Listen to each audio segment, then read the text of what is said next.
রাধে রাধে বন্ধুরা, তোমরা সবাই কেমন আছো? আশা করছি ভালোই আছো। তো আমিও ভালো আছি। তো আজকে দেখো কোথায় গেলাম, মেডিকেলে গেলাম। সারা দিন গেল, সকাল 9:30টায় গেছি। তো ঘরে এসে 3:30 বেজে গেছে। আমার বৌদিভাইকে নিয়ে গেলাম, তার জন্য কারো লাইভেও যাইতে পারিনি, অনেক ব্যস্ত ছিলাম জানো। তো বৌদিভাই অনেক সিরিয়াস ছিল, শরীরে রক্ত নেই, তার মধ্যে আবার পাথর হয়েছে, আল্ট্রাসাউন্ড করলাম, আবার শুক্রবারে যাইতে হবে।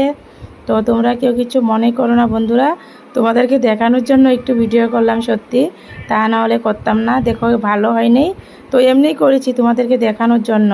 তো মেডিকেল থেকে বেরিয়ে গেলাম, দেখো এখন গাড়িতে উঠে গেলাম। এই যে আমরা এখন বাড়ি চলে আসব। বৌদিবার শরীরটা অনেক খারাপ হয়েছে সত্যি। দেখো ওই যে রাস্তায় আছি আমরা, করে আসবো।